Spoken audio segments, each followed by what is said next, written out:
পাপা না এখন সন্ধে দিচ্ছে দেখো। শান্তি লাগছে। পুজো দিয়েছো না, পুজো দিলে তো শান্তি লাগবেই। এটা কি রে? এটা এটা হচ্ছে গিয়ে এই যে দাদা ভাইরা নিয়ে এসছে, দেখো তো, খোলো তোর মধ্যে কি কে নিয়ে এসছে? ওই যে দাদা ভাইটা নিয়ে এসছে তো, কদিন আগে এসে তোমার জন্য গোলাপ নিয়ে এসেছিল না, ওই দাদা ভাইটা নিয়ে এসছে। খোলো না দেখি। হ্যাঁ কি আছে এর মধ্যে? ও বাবা, কুলেখাড়া শাক। তো ওর তো এখন শাক খাওয়া বারণ আছে। শাক খেতে তো পারবে না, না শাক টক জাতীয় জিনিস সব খাওয়া বারণ। ও ঠিক আছে, আমরা খেয়ে নেবো। ওদের খাওয়া যাবে দিয়েছো? এটা কি ঠিক জানি না, খোলো দেখি। এর মধ্যে কি? এটা দাদা কলমি শাক। দেখো দাদা ভাই দেখা করতে এসে দাদার সাথে, তার জন্য দাদাকে কত ভালোবাসে। হ্যাঁ যে আবার দেখ এটা থানকুনি পাতা, এটা খুব ভালো, এটা কালকেই খাবে, এটা রোজ খায়, থানকুনি পাতাটা রোজ খায়, চিবি চিবি খায়। ওটার মধ্যে কি আছে গো? এটাও থানকুনি। বাবা কত থানকুনি পাতা, আমি আজকেই ভাবছিলাম তুলে নিয়ে আসবো পাশের বাড়ি দিয়ে একটু আবার। আমি তো ভাবছিলাম কিনতে যাবো কালকে। ভালো হয়েছে, খেতে পারবে, 2-3 দিন হয়ে যাবে দাদার, ভালো করে রেখে দেবে ফ্রিজে। ওটা খুলে দেখি এটার মধ্যে কি রে বাবা। ও বাবা, তিতু তিতু খাবে দাদা? ওর এই 3টে জিনিস এখন খাওয়া বারণ আছে। বারণ আছে, শাক খাওয়া বারণ আছে। তিতু তো এমনি দাদা পছন্দ করে। এটা খেতে পারে। হ্যাঁ মানে এটাই ভাব যে কতটা ভালোবাসা, কতটা এসে থাকলে সে শ্যামনগর থেকে এসছে দেখা করতে। সেটাই, শরীর ভালো না, ও খাবে বলে। আমার মনে হচ্ছে কলমি শাকটা ফ্রেশ পুকুর দিয়ে মনে তুলে নিয়ে এসেছে। বললো তো সে কি বললো জানো? আরে দেখেই মনে হচ্ছে যে ষাট ছাড়া পুকুর থেকে। এইটা কেনা, কুলেখাড়াটা কেনা, কিন্তু ওটা মনে হচ্ছে পুকুর দিয়ে ফ্রেশ তোলা। তাই বলি, কিন্তু একটা দিলো বলছিল। শোনো না, আমার কেসটা শুনবা। এই ফার্স্টে শুধু ওটা না, এই দেখো এটার মধ্যে পুজো দিয়ে নিয়ে এসছে, আমি ঠাকুর ঘরের উপরে রেখেছি দাদার মাথায় ছোঁয়ানোর জন্য, বুঝেছো? দাদার মাথায় ছোঁয়ানোর জন্য ওটা নিয়ে এসছে। এবারে ওই প্লাস্টিকটা আমাকে দিয়েছে তো, আমি ভেবেছি মানে ওটাও কোনো ঠাকুরের কিছু আছে, ওর জন্য আমি ঠাকুরের পাশে রেখে দিয়েছি। এবার দেখছি এখন শাক আছে ওর মধ্যে। দাদার মাথায় ছুঁয়ে দিয়ে আসো না, যাও, সন্ধ্যেবেলা ভালো টাইম।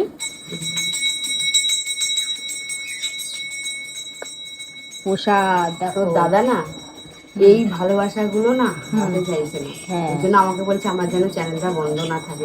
বলছে একটু কিছু করো, আপডেট দিও, কিছু আপডেট দিও। আমার শরীর খারাপ, কারণ সবাই অপেক্ষায় থাকে, সবাই টেনশনে থাকে। কারণ ও একটা কথাই বলছে, দেখো তুমি যেমন আমার পরিবার, তুমি যেমন আমাকে নিয়ে টেনশন করছো, এবার তারাও তো আমাকে নিয়ে টেনশন করছে। অনেক দাদা ভাইরা অনেক দূরে দূরে থাকে, কিন্তু তারা তো জানতে পারছে না যে ওর কি অবস্থা। জানার জন্য তারাও চেষ্টা করছে, ইনবক্স করছে, মেসেজ করছে, সেগুলো দেখছে।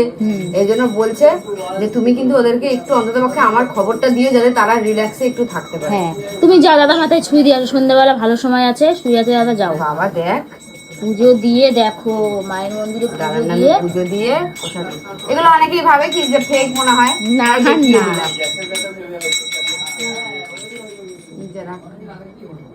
দেখছিস একটা কথা বলছি, তারপরেও ঘন্টা বাজাচ্ছি। দেখছিস একটা কথা বলছি, তবুও ঘন্টা বাজাচ্ছি। যাই হোক, চলো দাদা ঘরে চলো, দিয়ে আসি। অনেক ভক্তি শ্রদ্ধা করে জন্য রেখে দিয়েছে, চলো নিয়ে এসছে পুজো দিয়ে।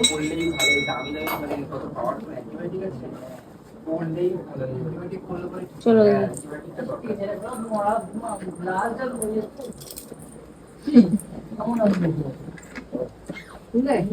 ভাইগুলো যে এসছে তোমার জন্য পুজো দিয়ে নিয়ে এসছে, যাতে তুমি ভালো থাকো, তোমার নাম করে, জানো? ভালো হয়ে যাবে, ভালো হয়ে যাবে।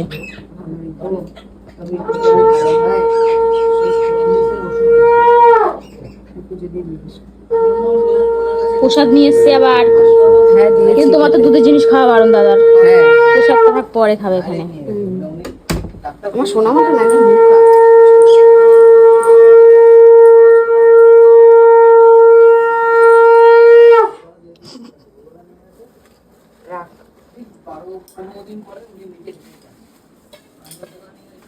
আটকে রাখো।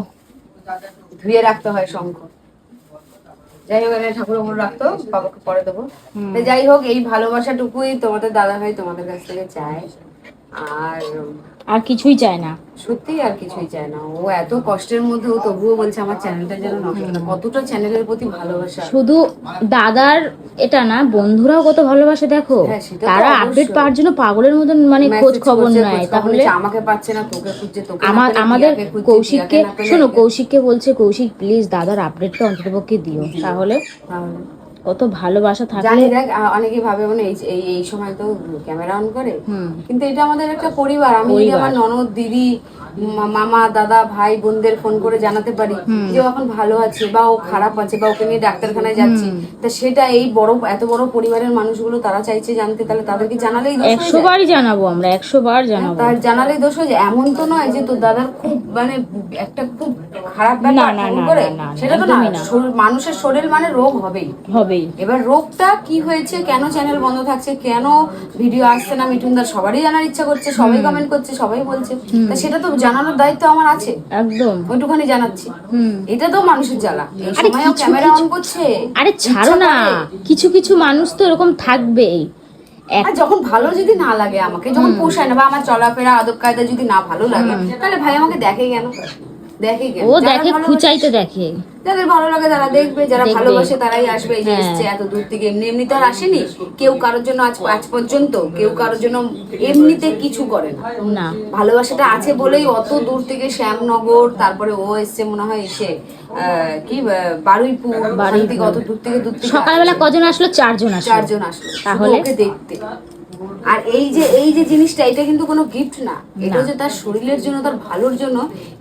এই জিনিসগুলো মানে কতটা যে মূল্যবান, এইগুলো যারা ওইসব আজে বাজে কমেন্ট করে তারা এইসব বুঝবে না। যেটা কুলেখাড়া একটা কি বলে ওটাকে, থানকুনি পাতা, এগুলো যে একটা ভাই সে শ্যামনগর থেকে নিয়ে আসতে পারে, এটা কতটা বড় পাওয়া, এগুলো বুঝে এরা বুঝবে না। এই কত বড় আসলে এরাই ভালোবাসাগুলো পায় না। এই জন্যই ক্যামেরাটা অন করা, এই ভালোবাসার জন্যই ক্যামেরাটা অন করা, আর কিছুই না। যাই হোক, সবাই তোমরা এইভাবে পাশে থাকো আর ঠাকুরকে ডাকো কালকের রিপোর্টটা যেন ভালো হয়। আমরা খুব টেনশনে আছি রিপোর্টটা নিয়ে, যে কি হয়েছে যেন ছোট্টখাটোর মধ্যে চলে যায়। মানুষ মাত্র শরীর খারাপ হয়, রোগ হয়, যেন ছোট্টর মধ্যে বেরিয়ে যায়। কারণ আমাদের মাথার উপরে একটাই ভরসা, সে হচ্ছে ও। সবটাই ওর, যাকে বলে বটগাছ, মানে ও সবটাই ও। যতই মুখ করি, যতই বলি, যাই করি না কেন, ও ছাড়া আমরা শূন্য, এটা মানতেই হবে। সবটা সামলাই ও। এখন আমাকে একা একা তোমরা দেখতেই পেয়েছো, আমি গঙ্গার জল আনতে গেছি, একা একা বাজার যাচ্ছি, একা একা সব জায়গায় যেতে হচ্ছে আমাকে। জল আনতে পর্যন্ত যাচ্ছি, বুঝতে পারছো? যেটা আমি কল্পনার বাইরে ছিল আমার, যে কোনোদিন আমি জল নিয়ে আসবো। তো কিছু করার নেই, ঠাকুরকে ডাকি যে সব যেন ঠিক হয়ে যায়। আর তোমাদেরকেও একটা কথা বলি, যে ভগবানের চরণে যদি তোমরা পড়ে থাকো বা থাকো, সব সমস্যার সমাধান হবে। হয়তো তুমি প্রবলেমে পড়বে, কিন্তু সেই প্রবলেম থেকে উদ্ধারও তিনিই করে দেবেন। যেমন আমাকে, ওনারাই আমাকে কিন্তু আমার মনের জোর দিচ্ছে, আমাকে সামলাচ্ছে, আমাকে ওকে সামলানোর মতন ক্ষমতা দিচ্ছে। আর আমি চলছিও, একা করছিও, সবটাই ওনারাই করছে, আর কিছুই না। আমাদের বাড়িতে বসে আছে। তোমরা তো ভালোবাসা আছে, তোমরা তো কমেন্টের মাধ্যমে আমাকে মনের জোর প্রচুর দিচ্ছ, যে দিদি তোমাকেই সব সামলাতে হবে, তুমি সবকিছু সামলাও ভালোভাবে, ঠিকভাবে, মাথা ঠান্ডা করে সব করো। তোমাদের বলাতেও আমি অনেকটা জোর পাচ্ছি, যে হ্যাঁ আমাকে তো করতেই হবে আমার স্বামীর জন্য। আরে সবই ভালো হবে। আমাদের ঘরে দেখছো না, ছোট্ট ছোট্ট নুনটু গোপুসোনারা বসে আছে, সব ভালো হবে। কালকে আবার ভোর বেরোতে হবে, তাড়াতাড়ি করে রান্না বান্না করে খেয়ে দিয়ে কিন্তু শো বলে দিলাম। কালকে বেরোতে হবে, আজকে রাতে তো ভালো করে শুতে হবে। আজকে রাতে সত্যি যেই ভগবানকে ডাকো, তোমাদের কাছে হাত জোর করে বলছি, মন থেকে তোমাদের দাদা ভাইয়ের জন্য প্রার্থনা করো, যেন কালকে রিপোর্ট গুলো যেন খারাপ কিছু যেন না হয়, ছোট্টর মধ্যে যেন চলে যায়, নাহলে আমরা পুরো মানে ভেসে যাবো, পুরো সবকিছু শেষ হয়ে যাবে। ওর বড় কিছু হওয়া মানে, ও এইভাবে বিছনায় পড়ে থাকা মানে আমাদের প্রচুর ক্ষতি হচ্ছে। আমাদের মেয়ের স্কুল পড়া বন্ধ হয়ে যাচ্ছে, তাও স্যার উনি ভালো, উনি বাড়িতে সকাল বিকাল এসে পড়াচ্ছে বল, কিন্তু স্কুলটা কামাই হয়ে যাচ্ছে। মঙ্গলবার থেকে সোনামায়ের পরীক্ষা, কে দিয়ে আসবে, কে নিয়ে আসবে? আমার ভাই থাকে অত দূরে, এই কৌশিক আমার সাথে যাচ্ছে ডাক্তার দেখাতে, তাহলে ওকে নিয়ে এটা যাবে কে? সব দিকে অনেক সমস্যার মধ্যে আছি বন্ধুরা। তারপরেও তোমাদেরকে কিছুটাও, যেহেতু ওর ওর কথার জন্য আমি তোমাদেরকে কিছু আপডেট দেওয়ার চেষ্টা করছি যে ও এরকম আছে, এখন ওখানে যাচ্ছি কি না যাচ্ছি, এতটাই। তো তোমরাও সবাই ভালো থেকো, আর ঠাকুরের কাছে আজকে রাতে তোমরা সবাই পে করো যেন কালকে সকালবেলা সবকিছু যেন ভালো হয়। তো আসছি, রাখছি, টাটা।